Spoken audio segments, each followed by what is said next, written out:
Bismillahirrahmanirrahim. Bapak, Ibu, kaum muslimin dan muslimat, jamaah sholat subuh Masjid Raya Nurul Hidayah.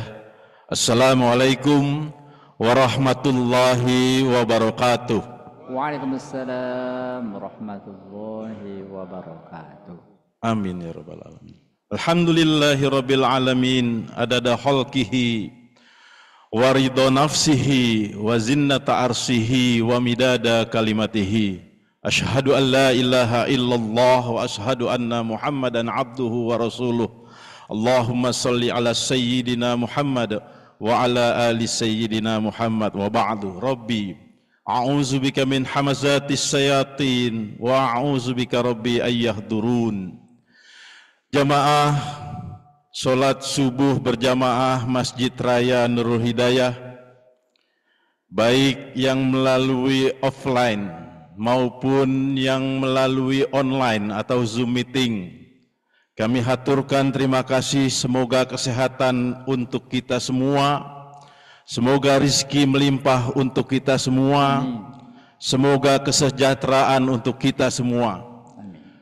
Jamaah sholat subuh berjamaah yang amat sangat saya hormati, marilah kita ikuti kajian ba'da subuh di Masjid Raya Nurul Hidayah ini, edisi 20 Sa'ban 1445 Hijriah, bertepatan dengan 1 Maret 2024, yang akan disampaikan oleh Bapak Kiai Haji Ilhamuddin Qasim MA dengan tema kajian tematik surah Al-Baqarah, surat 2 Al-Quran, dan nanti untuk terjemahan akan disampaikan secara bergiliran. Kepada beliau kami persilahkan. Terima kasih. Bismillahirrahmanirrahim. Assalamualaikum warahmatullahi wabarakatuh. Alhamdulillahirabbil alamin. Wassalatu wassalamu ala asyrafil anbiya'i wal mursalin sayyidina wa maulana Muhammadin wa ala alihi wa sahbihi ajma'in. Allahumma rabbana atina min ladunka rahmah wa hayyi' lana min amrina rasyada. Amin ya rabbal alamin. Alhamdulillah, dengan izin dan karunia Allah juga terdapat berkumpul di sini. Semoga kiranya atas segenap langkah yang kita ayunkan dan waktu yang kita luangkan, Allah Subhanahu wa taala senantiasa memberkahi hidup kita dan keluarga kita di mana saja berada. Amin ya rabbal alamin.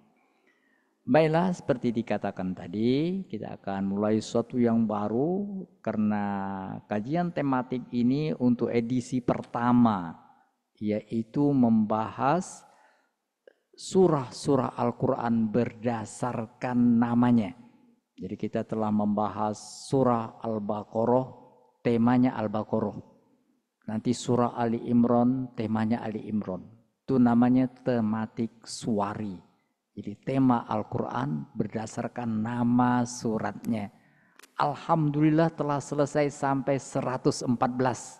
Dan itu bisa kalau kita ingin untuk melihat kembali atas tadi usaha dari Mas Perdi ya, itu sudah terekam di YouTube.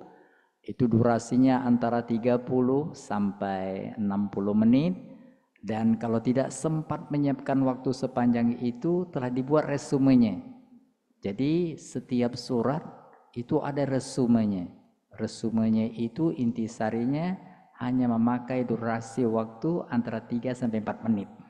Jadi kalau kita umpamanya seperti kemarin surah An-Nas yang terakhir kajian kita, surah 114, itu kajian surah An-Nas memakan waktu sekitar 30 sampai 60 menit, tapi bisa juga kita lihat atau kita mau dengar ringkasannya saja. Itu hanya memakan waktu 3 sampai 4 menit. Cuma saja untuk resumenya ini baru sampai ke surat 55, insya Allah akan berlanjut. Itu edisi pertama. Sekarang kita masuk ke edisi kedua, kita mengulang lagi, tapi sifatnya pendalaman. Oleh karena itu Al-Baqarah yang semula kita mengkaji temanya berdasarkan surat, jadi temanya adalah, judulnya adalah Al-Baqarah. Apa itu Al-Baqarah? Apa maknanya? Apa hubungannya? Apa pesan-pesannya? Di edisi pendalaman ini Al-Baqarah kita akan bagi dalam 3 subjudul. Jadi temanya 3. Nah, sekarang tema pertama diambil dari 100 ayat pertama Al-Baqarah, temanya adalah kalimatin. Nah, jadi judulnya gitu. Kata-kata kalimatin terdapat pada surah Al-Baqarah. Nanti siapa yang mau terbaca terjemahnya siap-siap. Surah Al-Baqarah ayat 37. Jadi temanya diambil dari salah satu ayat yang berasal di surah Al-Baqarah, khususnya di bahagian 100 pertama, tepatnya di ayat 37. Fatalaqqa Adamu bir rabbih kalimatin fataba alaihi innahu huwat tawwabur rahim. Ada kata-kata kalimatin. Siapa yang berkenan membaca terjemahannya? Silakan. Baik, Pak Ketua ya. Bismillahirrahmanirrahim. Kemudian Adam menerima beberapa kalimat dari Tuhannya. Lalu dia pun menerima tobatnya. Sungguh Allah Maha Penerima Tobat, Maha Penyayang. Shadaqallahul Azim. Jadi kalimatin artinya beberapa kalimat. Adam menerima beberapa kalimat dari Tuhan, dan karena kalimat itu diucapkannya dengan sepenuh hati, Allah memaafkan Adam. Kenapa? Allah perintahkan agar dia pohon, tapi didekatinya, sehingga akhirnya Adam perintah Allah bersalah, dan karena bersalah dia akhirnya mohon ampun. Bagaimana cara mohon ampun? Allah ajarkan. Adam menerima kalimat-kalimat yang berisi permohonan ampun, dan itulah kalimat permohonan ampun yang tertua, tapi tanpa kita sadari kita sering dengar. Apa kalimat? Kalimat itu disebutkan di surat 7. Jadi apa kalimat-kalimat dari Tuhan yang berisi permohonan ampun kepada Allah dijelaskan di surah 7. Surah 7 itu surah Al-A'raf ayat 23. Siapa yang sudah sampai ke sana, mari baca. Qala Rabbana zalamna anfusana wa illam taghfir lana wa tarhamna lanakunanna minal khasirin. Itu doa permohonan ampun tertua. Rabbana ya Rabbana zalamna anfusana. Itu sampai disairkan, mengingatkan kita tentang kalimat yang diberikan Allah kepada Adam untuk mengungkapkan rasa bersalahnya dan mohon ampun. Silakan baca. Bismillahirrahmanirrahim. Keduanya berkata, "Ya Tuhan kami telah menzalimi diri kami sendiri. Jika Engkau tidak mengampuni kami dan memberi rahmat kepada kami, niscaya kami termasuk orang-orang yang rugi." Rabbana zalamna anfusana wa illam taghfir lana wa tarhamna lanakunanna minal khasirin. Ya Tuhan kami telah menzalimi diri kami. Jika Engkau tidak ampuni kami, rahmati kami, rugi kami ya Allah. Itulah kata-kata yang diberikan Allah kepada Adam dan istrinya, dan mengungkap dengan sepenuh hati, membuat dosa mereka diampuni oleh Allah Subhanahu wa taala. Dan itu bukan berlaku kepada Nabi Adam saja, kepada kita anak cucu Adam. Siapapun yang bersalah lalu mohon ampun kepada Allah, dalam hadis dikatakan orang-orang yang at-taibi minaz zambi kamal la zambala, orang yang taubat sepenuh hati seperti tidak pernah bersalah sama sekali. Mudah-mudahan kalimat ini dapat kita hayati. Seiring dengan kalimat itu, maka kajian kita bukan sekedar kalimat ini, kita ingin ingatkan selain kata-kata permohonan ampun, rupanya sebelum manusia turun ke bumi, sebelum Adam akan turun ke bumi, Allah ingatkan 3 kalimat penting. Nah, itulah menjadi kajian kita hari ini. 3 kalimat penting dari Allah yang diberikan kepada Adam sehingga dia bisa hidup dengan baik di dunia ini.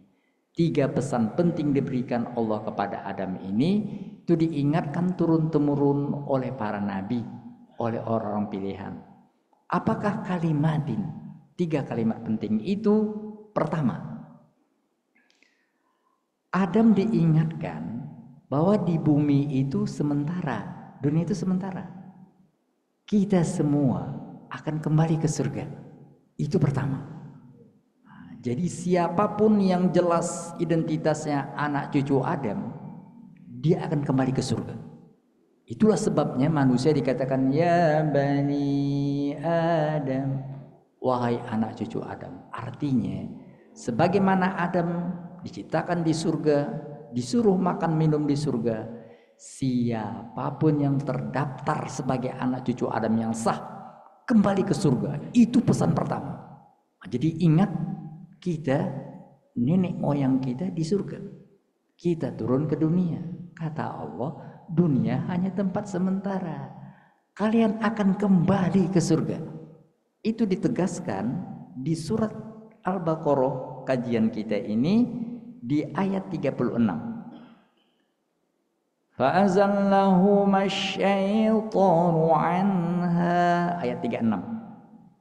فَأَزَلَّهُمَا الشَّيْطَانُ عَنْهَا فَأَخْرَجَهُمَا مِمَّا كَانَ فِيهِ وَقُلْنَا اهْبِطُوا بَعْضُكُمْ لِبَعْضٍ عَدُوٌّ وَلَكُمْ فِي الْأَرْضِ مُسْتَقَرٌّ وَمَتَاعٌ إِلَى حِينٍ. Al-Baqarah 36. Siapa yang siap baca terjemahannya? Ya Pak. Bismillahirrahmanirrahim. Dari sana Lalu Silakan.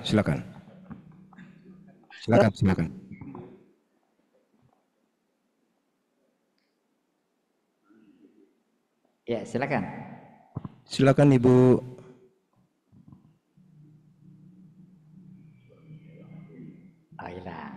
Bismillahirrahmanirrahim. Lalu setan menggelincirkan keduanya darinya sehingga keduanya dikeluarkan dari segala kenikmatan ketika keduanya ada di sana di surga. Kami berfirman, turunlah kamu, sebagian kamu menjadi musuh bagi yang lain, serta bagi kamu ada tempat tinggal dan kesenangan di bumi sampai waktu yang ditentukan. Sampai waktu yang ditentukan. Jadi kita tidak selama-lamanya di dunia ini. Kita akan meninggal dunia dan berpulang ke rahmatullah. Itu rumah-rumah anak cucu Adam disiapkan di surga. Itu bukan diceritakan oleh Rasulullah saja, tapi sudah merupakan pesan turun-temurun sampai menembus relung istana Fir'aun. Istri Fir'aun doanya begini.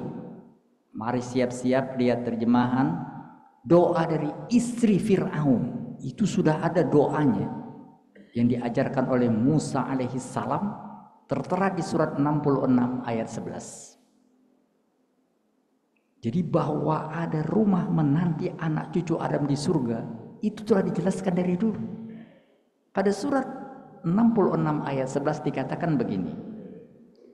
وَضَرَبَ اللَّهُ مَثَلًا لِلَّذِينَ آمَنُوا امْرَأَتَ فِرْعَوْنَ إِذْ قَالَتْ رَبِّ ابْنِ لِي عِندَكَ بَيْتًا فِي الْجَنَّةِ.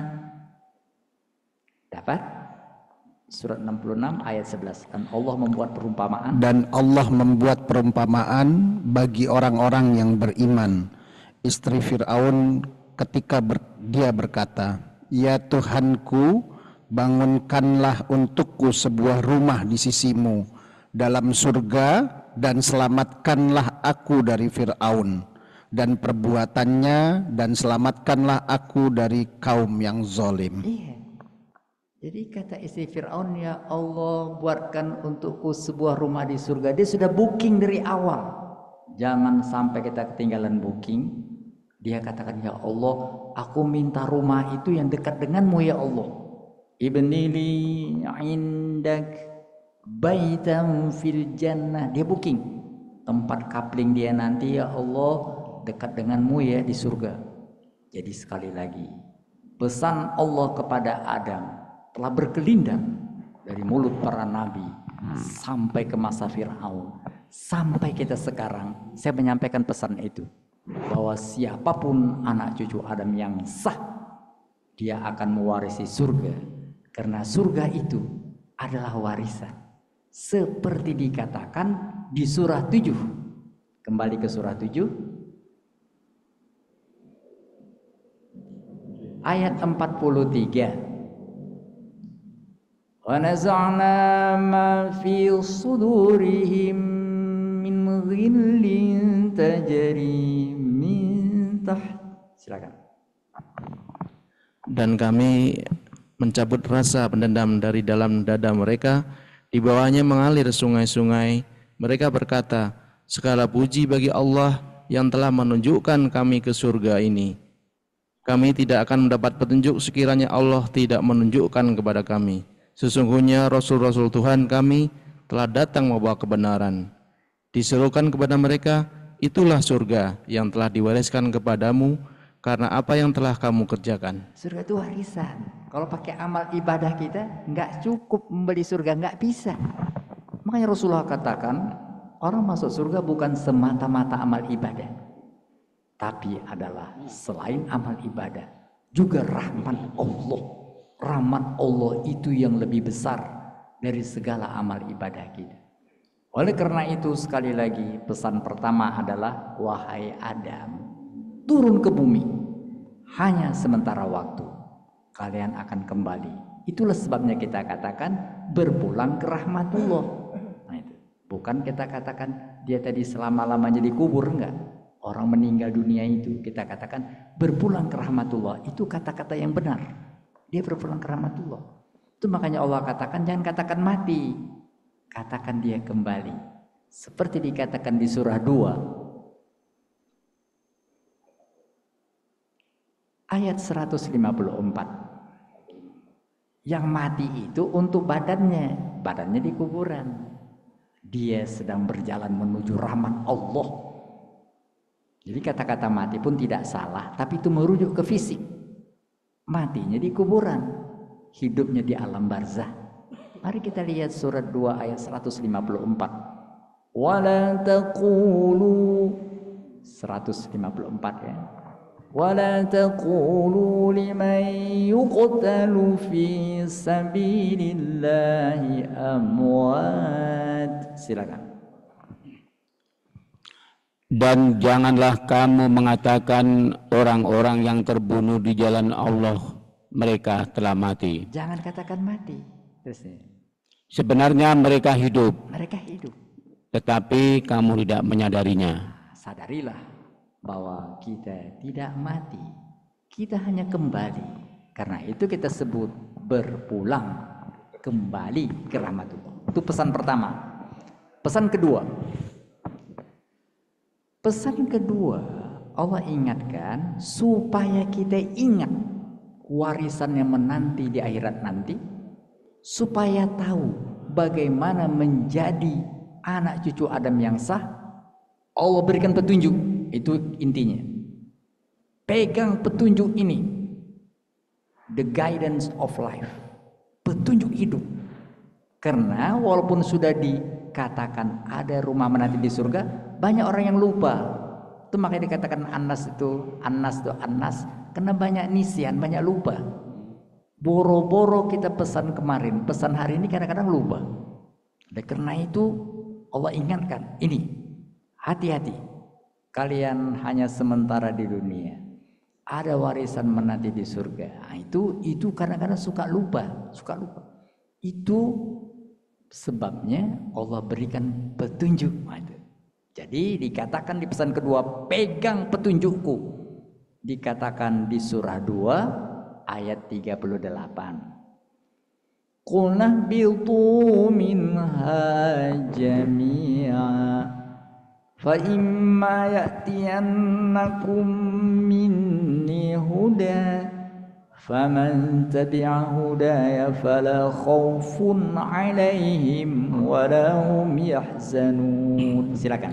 Kami berfirman, turunlah kamu semua dari surga.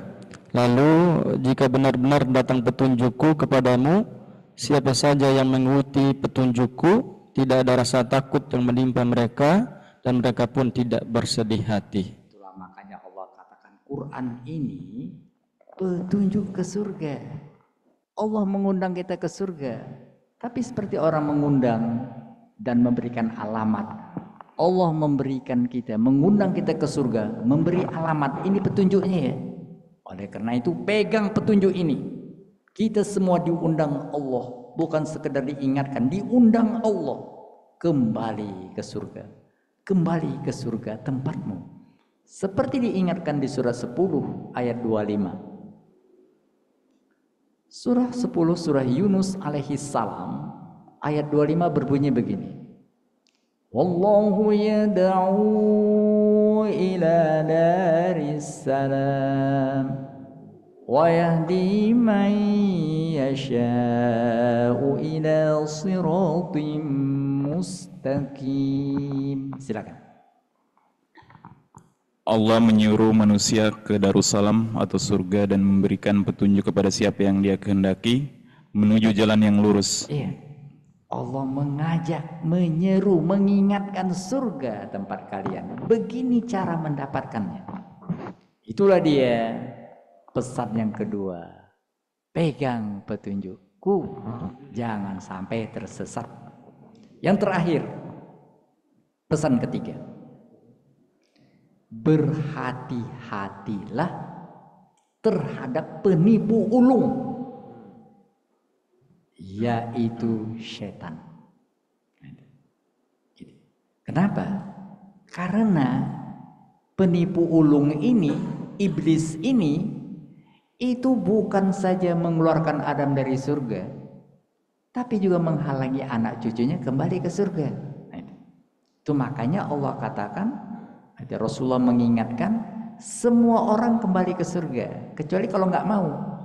Kullu ummati yadkhulunal jannah illa man aba. Seluruh umatku masuk surga, karena itu jatah kita. Kecuali kalau nggak mau. Sahabat heran, memang ada orang nggak mau ke surga? Kata Rasulullah, orang mengikuti petunjuk itu akan ke surga. Kalau dia nggak mau, ya berarti dia memang nggak mau ke surga. Oleh karena itu hati-hati penipu ulung.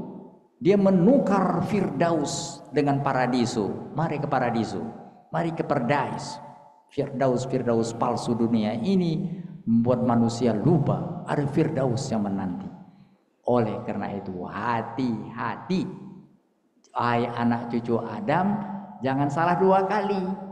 Adam sudah dikeluarkan dari surga.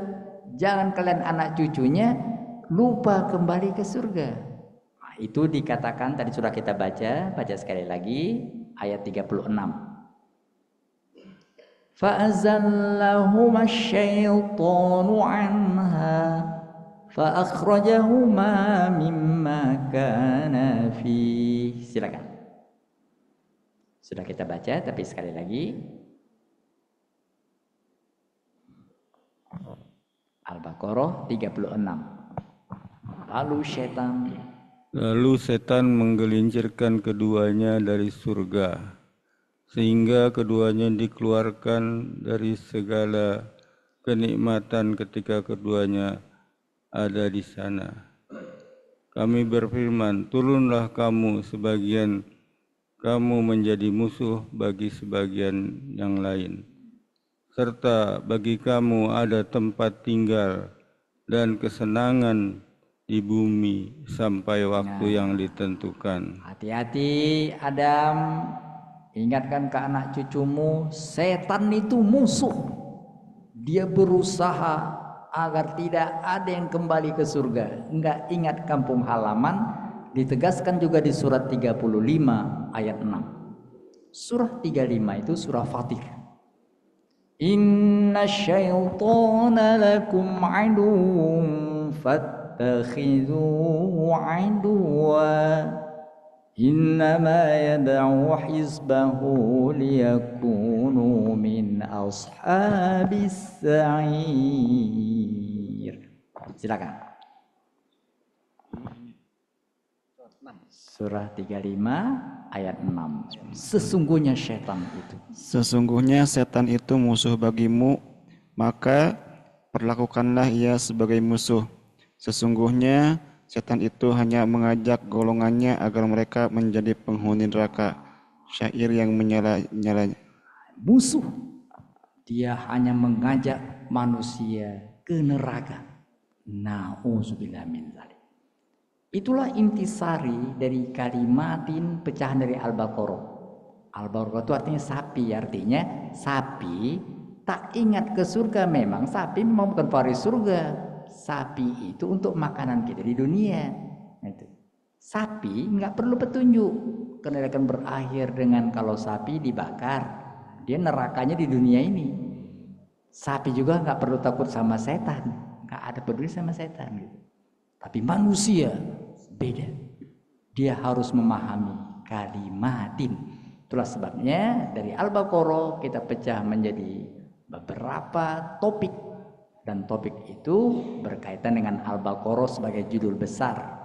Kita ambil 3 topik untuk pertemuan pertama ini. Kalimatin. Bila kalian tidak ingin menjadi sapi, senilai dengan sapi, ingatlah kalimatin. 3 pesan utama dari Tuhan pencipta semesta, pencipta kita. Pertama, kalian adalah pewaris surga di dunia hanya sementara sampai saatnya meninggal dunia berpulang ke rahmatullah. Kedua, ingat untuk jalan kembali ada petanya, the map, ada petanya Allah bilang.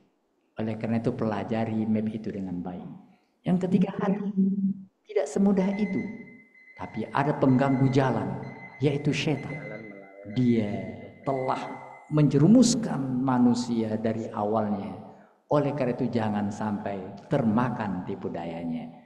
Mudah-mudahan kita semua orang-orang yang memahami pesan-pesan ini, terutama jangan sampai tertipu oleh setan. Itulah sebabnya setahun sekali Allah buat 1 bulan, bulan Ramadan, membelenggu setan. Dan karena kita untuk pertemuan akan datang sudah itu ya, belum Ramadan ya. Nah, itu kita akan buat judulnya menghindari tipuan setan di bawah judul ibadi yang tertera di ayat 100 surah Al-Baqarah ayat 186 ibadi, yaitu strategi untuk mengantisipasi setan bertepatan dengan Ramadan yang dikatakan dengan bulan membelenggu setan. Untuk kajian mendatang insyaallah, amin ya rabbal alamin. Shadaqallahul azim. Assalamualaikum warahmatullahi wabarakatuh. Waalaikumsalam warahmatullahi wabarakatuh. Terima kasih Pak Kiai atas ilmu yang telah disampaikan kepada kami semua. Semoga ilmu yang telah disampaikan ini bermanfaat untuk kita dan pada akhirnya kita pun dapat mengamalkan. Dan endingnya kita semua masuk surganya Allah Subhanahu wa Ta'ala. Untuk kesempatan kali ini kita buka tanya jawab karena masih ada waktu. Kami persilakan yang ingin bertanya, yang sudah siap silakan.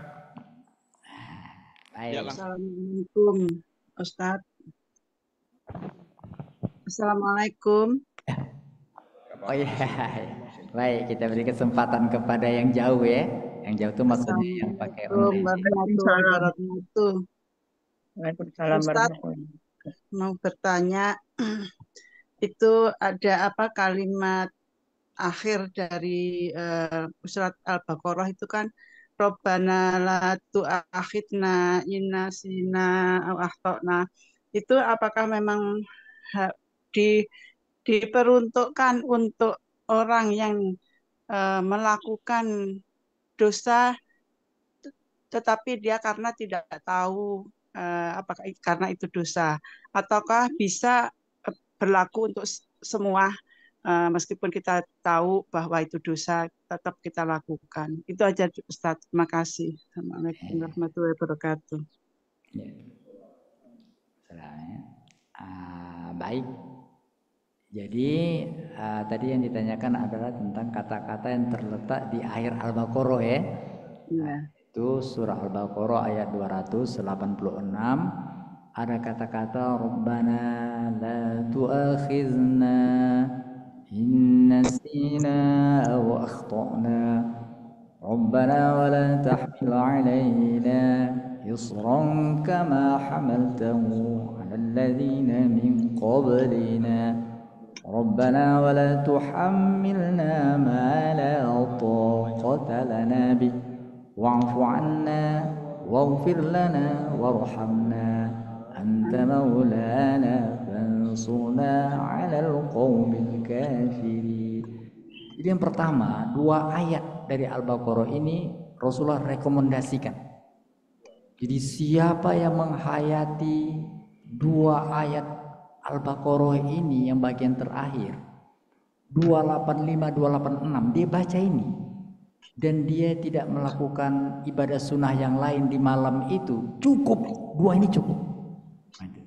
Jadi kita umpamanya karena kecapean biasa kita sholat atau baca Quran tak sempat lagi, tapi kita ingin tidak ketinggalan agar malam kita terisi dengan ibadah. Rasulullah katakan kafatahu, 2 ini cukup.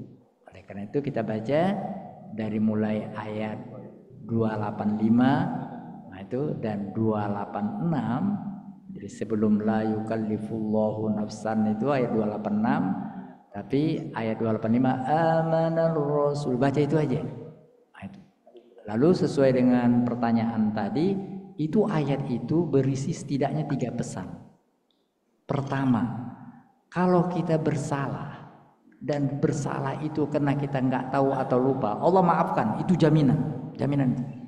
Jadi siapapun melakukan kesalahan karena lupa dan nggak sengaja, jadi dia kena capek, umpamanya sebagai contoh, kena capek, maka jam 10 itu ketiduran jam 10 itu 10 pagi, bangunnya jam 5. Jadi berarti tidak sholat zuhur, tapi bukan kena sengaja, tapi karena kecapean, maka dia tidak berdosa karena tidak sholat zuhur di waktunya.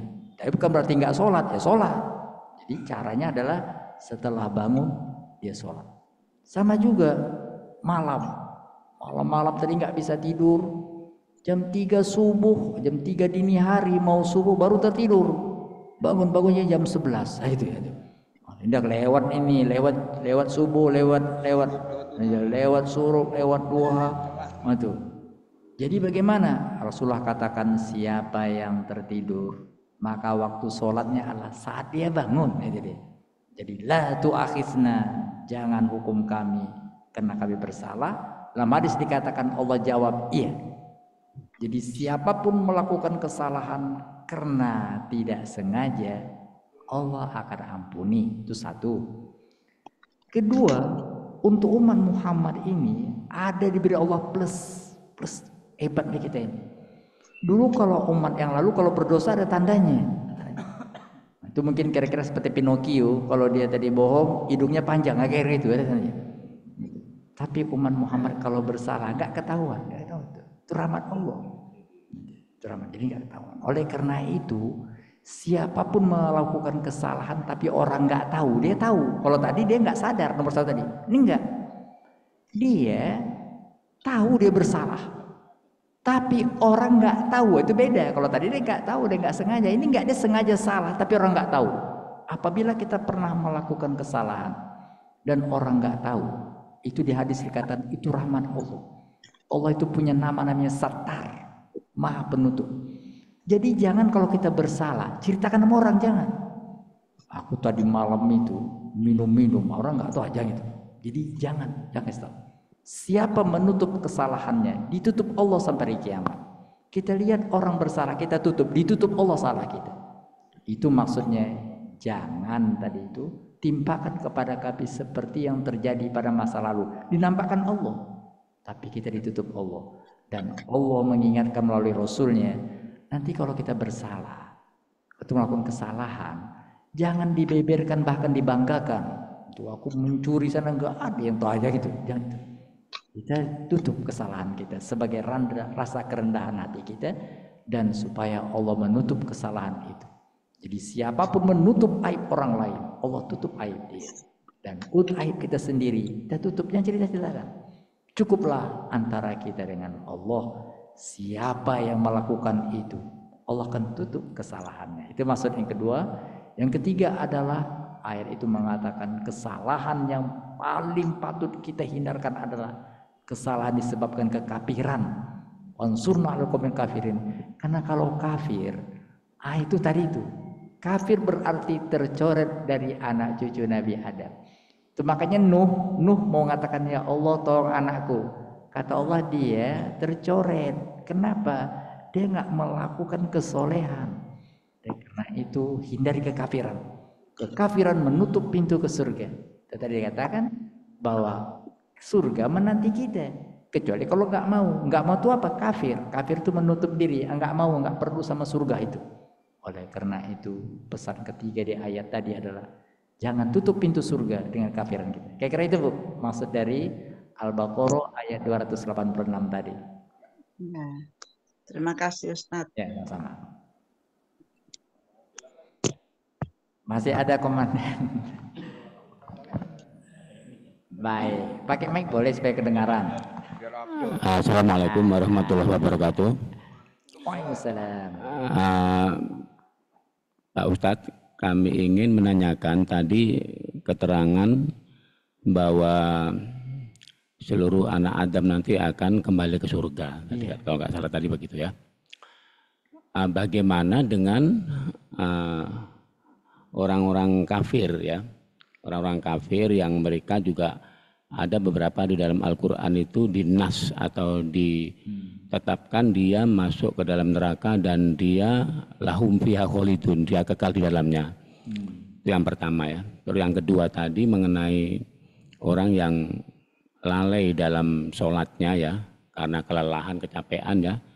Dicontohkan tadi kalau dia tidur jam 10 kemudian bangun jam 5 atau tidur jam 3 bangunnya sudah siang gitu. Begitu bangun kan berarti sholatnya pas dia bangun tadi begitu ya. Bagaimana kalau dia tadi sudah bangun tapi masih males-malesan gitu kan, masih nggak langsung sholat tapi masih dilanjutkan tidurnya. Dia udah tahu oh ini udah waktu subuh. Nah, bagaimana hukumnya itu? Dua pertanyaan itu. Terima kasih Pak Ustadz. Pertanyaan kedua dulu ya, karena sambungannya. Jadi kalau dia ternyata tidur berarti kan bersalah lagi tuh. Salah lagi, tidur lagi, maka dia untuk tobatnya pas bangun sholat. Itu dia. Jadi pintu tobat tidak tertutup oleh Allah Subhanahu Wa Taala.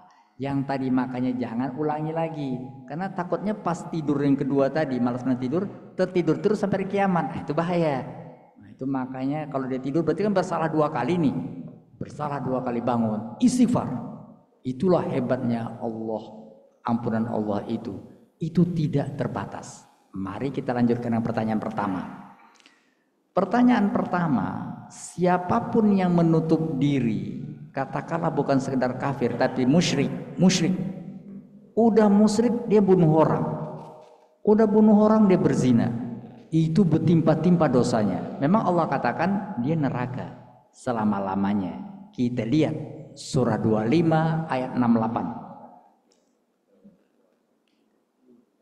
Pada surat 25 ayat 68, jangan lakukan ini karena menutup pintu surga. Kau akan di neraka selama-lamanya, ditegaskan di surat 25 ayat 68. Walladzina la yad'una ma'allahi ilahan akhar wa la yaqtuluna an-nafsa allati harramallahu illa bil haqqi wa la yaznun. Wa man yaf'al dzalika yalqa athama. Silakan. Dan orang-orang yang tidak mempersekutukan Allah dengan sembahan lain tidak membunuh orang yang diharamkan Allah kecuali dengan alasan yang benar dan tidak berzina.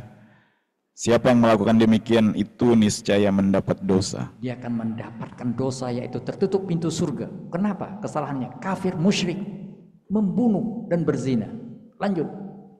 Yudha'af lahul 'adzabu yaumal qiyamah. 69. Yakni akan dilipat gandakan. Baginya akan dilipat gandakan azab pada hari kiamat dan dia kekal dengan azab itu dalam kehinaan. Kekal dalam azab itu dalam kehinaan. Tapi ingat sambungannya. Illa man taba wa amana wa 'amila 'amalan shalihan. Kecuali orang yang bertobat, beriman dan beramal soleh, maka Allah mengganti kejahatan mereka dengan kebaikan. Allah Maha Pengampun lagi Maha Penyayang. Jadi kalau orang kafir menutup diri tapi dia bertobat, diampuni Allah walaupun dosanya dosa musyrik plus udah musyrik, berzina dan membunuh, selama dia bertobat dengan tobat yang benar. Gitu Pak.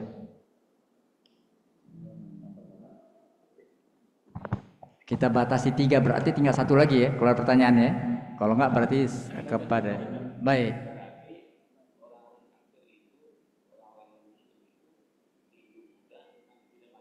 Bisa kalau dia bertobat, itu jaminan Allah. Kecuali kan katanya kecuali.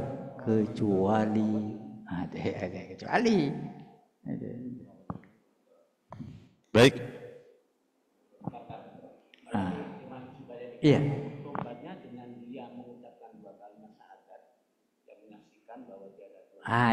Iya. Tobatnya enggak. Kita baca tadi ayat 70.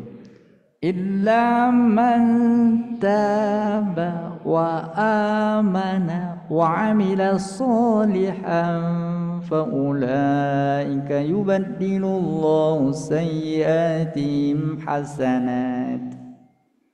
Baca. Orang-orang yang bertobat. Tobatnya itu adalah lanjut. Dan beriman. Beriman berarti tadi kan dia musyrik, mesti beriman, syahadat gitu. Terusnya. Mengerjakan kebajikan. Tapi dia sudah mengucapkan syahadat, mesti tindak lanjutin. Dia mesti melakukan amal soleh. Jadi 2 syaratnya. Dia iman dan amal soleh. Jadi bukan sekedar iman saja, syahadat saja, amal soleh itu yang terlihat. Seperti ditegaskan di ayat selanjutnya. Wa man taba wa amila sholihan. Silakan. Dan barang siapa bertaubat dan mengerjakan kebajikan, maka sesungguhnya dia bertaubat kepada Allah dengan taubat yang itu taubat yang benar. Itu dia. Nah, itu sebagai balasannya mohon kita lihat surat 39 ya supaya jelas ya. Soalnya Pak Soleh tadi ada tanda tanya ya. Surat 39 ayat 53. Wahai anak cucu Adam, abdi-abdi Allah, bilang begini sama mereka, jangan buat mereka putus asa. Surat 39 ayat 53. Qul ya ibadiyalladzina asrafu ala anfusihim. Silakan. Katakanlah wahai hamba-hambaku yang melampaui batas. Wahai hamba-hambaku yang melampaui batas, udah kafir, musyrik, udah gitu berzina segala macam, banyak kali dosanya. Katakan sama mereka. Apa? Janganlah berputus asa dari rahmat Allah. Jangan putus asa dari rahmat Allah. Allah itu bukan pengampun, Dia Maha Pengampun. Terus Sesungguhnya Allah mengampuni dosa semuanya. Semuanya, tidak ada kecuali. Terusnya. Sesungguhnya Dialah yang Maha Pengampun lagi Maha Penyayang. Caranya adalah perhatikan ini, jangan nanti ditipu setan. Gampang tobat. Tunggu dulu. Ini cara dia beriman dan beramal soleh itu ini. Apa itu? Lanjut. Wa anibu ila rabbikum. Kembali. Titik. Kembali itu artinya kalau selama ini kafir, kembali ke muslim. 1. Terus. Berserah dirilah kepadanya. Iya, artinya beribadah dengan baik, amal soleh. Terusnya. Sebelum datang azab kepadamu.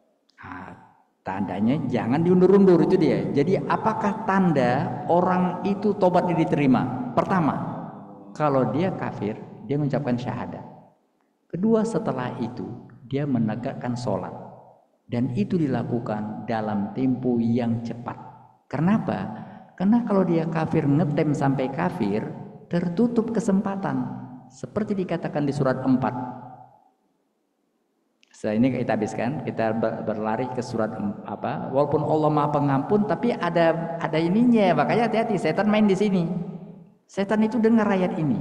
Dia katakan karena para setan ngadu kepada iblis. Kata setan gini, percuma dong kita goda orang. Udah kita buat dia musyrik, total dia tobat diterima Allah, habis. Kata iblis, udah tahu gitu, jangan kalian ingatkan dia tobat, suruh buat undur-undur. Kenapa? Kalau diundurnya tobat, lihat surat 4 ayat 18.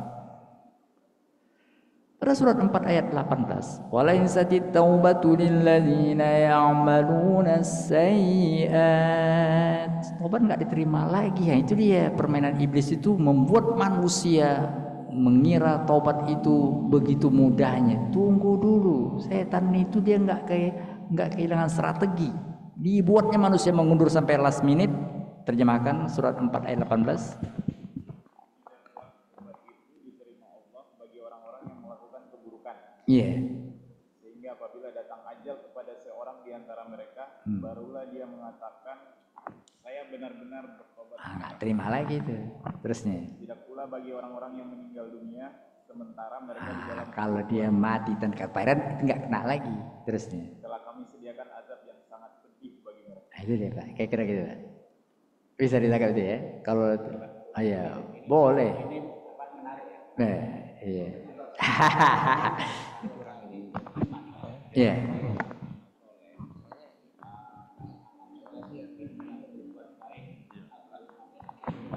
Iya.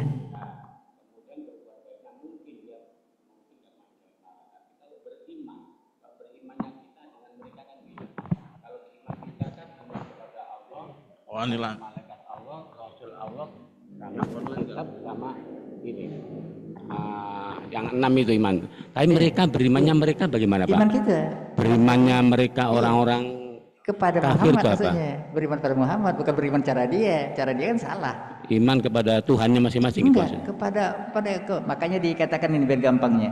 Di surat 47.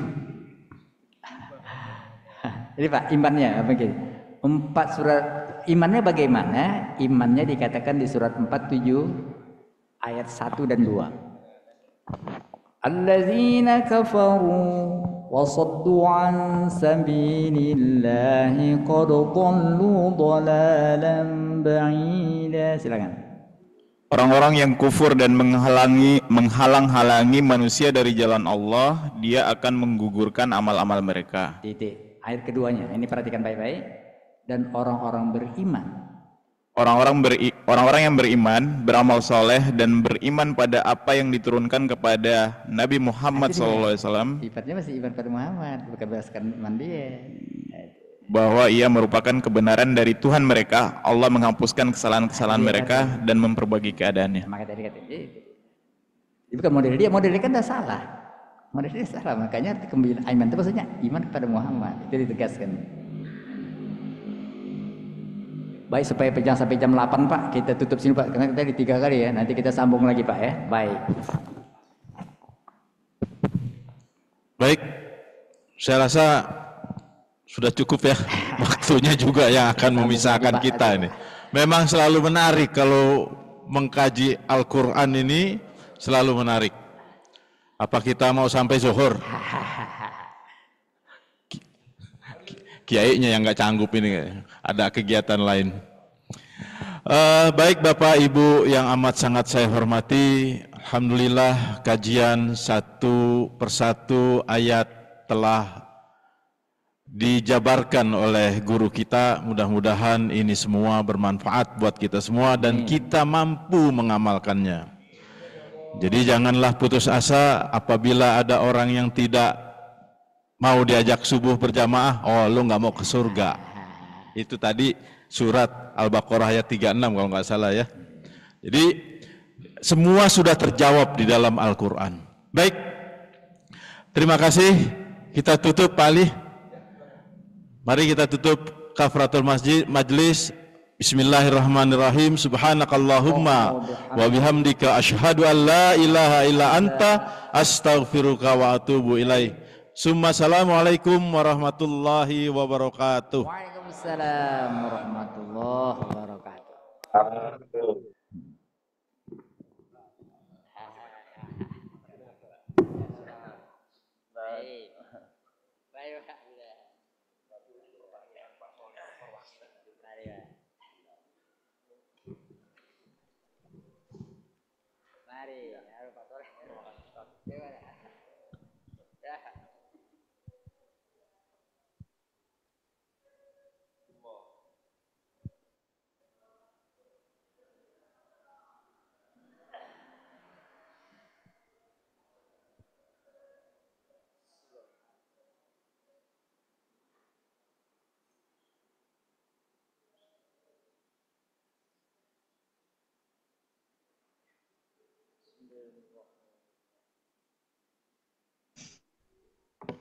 Pada